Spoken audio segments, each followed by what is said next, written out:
အမျိုးသားကဘယ်တော့မှမမျှော်လင့်ထားခဲ့ဘူးမြို့တစ်မျိုးလုံးရဲ့အသက်ပေါင်းများစွာကိုကယ်တင်ပေးခဲ့ပြီးတဲ့နောက်သူဟာနောက်ဆုံးမှာတော့မော်လောကရဲ့ထိပ်သီးအဆင့်ကိုကိုစားပြုတဲ့မျှော်စင်တဲ့ကိုဝင်ရောက်နိုင်ခဲ့ပြီဆိုတာကိုပေါ့ဒါပေမဲ့ကိုဟာအောက်ဆုံးထပ်မှာပဲထာဝရရှိနေခဲ့ရပါတယ်အစမ်းဆုံးအပိုင်းကသူအင်အားမရှိလို့မဟုတ်ပါဘူးဒါဟာဘယ်ဖွဲ့စည်းကမှသူ့ကိုရွေးချယ်မခံခဲ့ရလို့သာဖြစ်ပါတယ်မျှော်စင်ထဲမှာအဖွဲ့အစည်းပေါင်းများစွာရှိနေတယ်ဆိုတာသိလာရပါတယ်သူတို့ရွေးချယ်တဲ့သူတွေကအပေါ်ကိုဆက်တက်လန်းနိုင်တာပါဘသူ့ကိုရွေးချယ်မလဲဆိုတဲ့ဆုံးဖြတ်ချက်ကတော့သူတို့အပေါ်မှာပဲလုံးဝတည်မြဲနေပါတယ်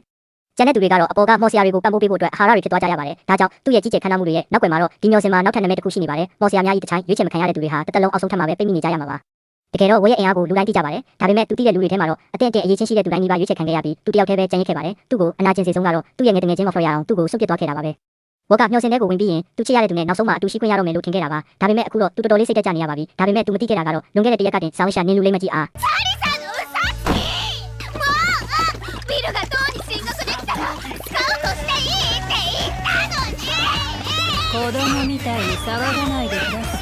းအော်ဖယ်ရီကဝကိုကြိုတင်ပြီးဘုတ်ကင်လုပ်ထားခဲ့တာဖြစ်ပါတယ်။သူမရဲ့ခေါ်ယူခွင့်စာလွှာတွေမကပဲသူမပို့လိုက်တဲ့အချစ်စာတွေပါကြားဖြတ်ဖန်ဆီးခြင်းခံခဲ့ရပါတယ်။ဒါတွေအားလုံးဟာအထက်ကောင်စီအပရကန်ဆောရဲလက်ချက်တွေဖြစ်ပါတယ်။ဘာလို့လဲဆိုတော့သူတို့ကဝအပေါ်တန်လျာရှိနေကြတော့မို့လို့ပါပြီးခဲ့တဲ့တိုက်ပွဲကြီးမှာသူဟာပစ္စမမြောက်တက်စင်လို့ခေါ်တဲ့အရာကိုစုပ်ကိုင်နိုင်ခဲ့ပေမဲ့သူစိတ်ကြိုက်မသုံးနိုင်တဲ့အတွက်ကြောင့်အထက်ကောင်စီရဲ့အမြင်မှာတော့သူဟာမော်ပညာမသုံးတတ်တဲ့အညံ့ဆုံးမော်ဆီယာတယောက်ဖြစ်နေတော့မှာပဲသူ့ကိုမျှော်စင်နဲ့ပေးဝင်လိုက်တာကိုတင်ကောင်းကြီးတစ်ခုလို့သတ်မှတ်နေကြတာပါ။အော်ဖယ်ရီကအစကအထက်ကောင်စီကိုတွားပြီးသူ့ကိုဆန့်ကျင်တဲ့သူအားလုံးကိုရေခဲရိုက်ပစ်ချင်ခဲ့တာပါ။ဒါပေမဲ့အဲ့ဒါကလူတွေကိုပို့ပြီးမုန်းတီးစေပါလိမ့်မယ်ဖွင့်ပွဲခန်းနာမှာကိုရဲ့အင်အားကိုပြသလိုက်တာကအကောင်းဆုံးဖြစ်ပြီးဒါမှလူတိုင်းပတ်သက်ပိတ်သွားမှာပါအော်ဖယ်ရီကတော့ကိုရဲ့အင်အားကိုအလိုလျောက်ယုံကြည်ပြီးသားမှုအခုလောလောဆယ်တော့တိခံမှုဆုံးဖြတ်ခဲ့ပါတယ်ပြီးတော့ဖွင့်ပွဲခန်းနာလို့ခေါ်တဲ့အရာဟာရွေးချယ်မခံရသေးတဲ့သူတွေအတွက်မျှော်စင်ရဲ့တစ်ခုတည်းသောအခွင့်အရေးဖြစ်ပါတယ်သူတို့သာထင်ကြီးစရာကောင်းအောင်ဆွမ်းဆောင်နိုင်ရင်အဖွဲ့အစည်းတစ်ခုခုကရွေးချယ်တာကိုခံရနိုင်ပါတယ်စီးမြင်တွေကတော့ရိုးရှင်းပါတယ်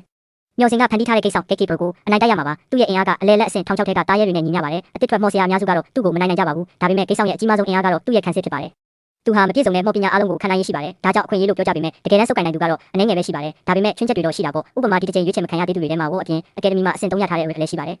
သူကတော့ပေါ့ပေါ့ပပတိုက်ခိုက်မှုတစ်ခုတည်းနဲ့တင်ကိစ္စကိုအနိုင်ယူနိုင်ပါတယ်ဒါပေမဲ့ဒီလောက်တန်မာတဲ့သူကဘာလို့ရွေးချယ်မခံရတာလဲဘာလို့လဲဆိုတော့သူကရေခဲမော်ပညာကိုသုံးလို့ပါအဖွဲ့အစည်းတွေကအင်အားထက်ကိုက်ညီတဲ့အရေးချင်းတွေကိုပိုတန်ဖိုးထားကြတာသိလာရပါတယ်ပြီးတော့ရေခဲအဖွဲ့အစည်းရဲ့ခေါင်းဆောင်ကတော့ကိုသဘောကျတဲ့ affair ဖြစ်နေတာကြောင့်ပါပဲဒါပေမဲ့သူမကရန်ညိုးထားတဲ့ဆုံးသူပါရဲနဲ့ကိုတို့အဆင်မပြေမှန်းသူမသိပါတယ်ဒါကြောင့်သူမကရဲကိုမကြိုက်လို့ဆိုတဲ့အကြောင်းပြချက်တက်နဲ့မရွေးချယ်ခဲ့တာပါတကယ်ကိုကန်ဆိုးတဲ့လူတစ်ယောက်ပါပဲ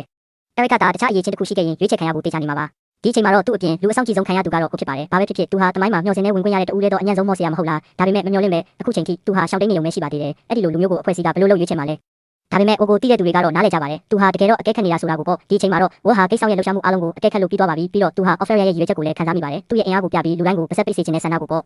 ့ကိစ္စရဲ့တိုက်ခိုက်မှုတွေကိုရင်ဆိုင်ရင်သူဟာအလွယ်တကူပဲရှောင်တိန်နိုင်ခဲ့ပါတယ်ဒါဟာသူ့ရဲ့စောစောကအကဲခတ်မှုတွေကြောင့်ဖြစ်ပါတယ်အခုတော့သူ့မျက်လုံးထဲမှာကိစ္စဟာလှုပ်ရှားနေတဲ့လေ့ကျင့်ရေးရုပ်သေးရုပ်တစ်ခုထံမပို့တော့ပါဘူးဝက်ကအလွယ်တကူအနိုင်ယူလိုက်တာကိုမြင်တော့အဖွဲ့အစည်းတွေရဲ့တူပုံမှုကြီးတွေစွန့်သွားကြပါတယ်ဒီလောက်တူတောင်းတဲ့အချိန်တွင်းမှာဝက်ဟာကိစ္စရဲ့လှုပ်ရှားမှုတွေကိုအကုန်ဖက်လိုက်နိုင်နေဆိုတာသူတို့သဘောပေါက်သွားကြလို့ပါသူ့ရဲ့လှုပ်ရှားမှုတွေကတန်ရှင်းပြီးတိကျလာပါတယ်ဒုတိယချက်ကတော့သူ့ရဲ့အင်အားပါပဲကိစ္စရဲ့ဒိုင်းကသူ့ရဲ့အတန်းမဆုံးအပိုင်းဖြစ်ပေမဲ့ဝက်ကတော့ဒိုင်းရောခန္ဓာကိုယ်ပါတပိုင်းစီဖြစ်အောင်တန်တန်ရှင်းရှင်းဖြတ်တောက်လိုက်ပါတယ်ဒါပေမဲ့ကိစ္စတွေကတော့အဆုံးမရှိဆက်တိုက်ထွက်လာနေတော့မှာပဲဒီလောက်အများကြီးကိုဆက်တိုက်ရင်ဆိုင်ရတဲ့အတွက်အရက်တောင်ရုံးကန်နေရပါတယ်တတိလက်လွတ်ဖြစ်သွားတဲ့ခဏမှာသူ့ရဲ့မော်ပညာအစိပ်ပိုင်းအချို့လွင့်စင်သွားပြီးကြည့်ရှုသူတွေရှိတဲ့နေရာကိုကြားရောက်လူနေပါဖြစ်သွားပါတယ်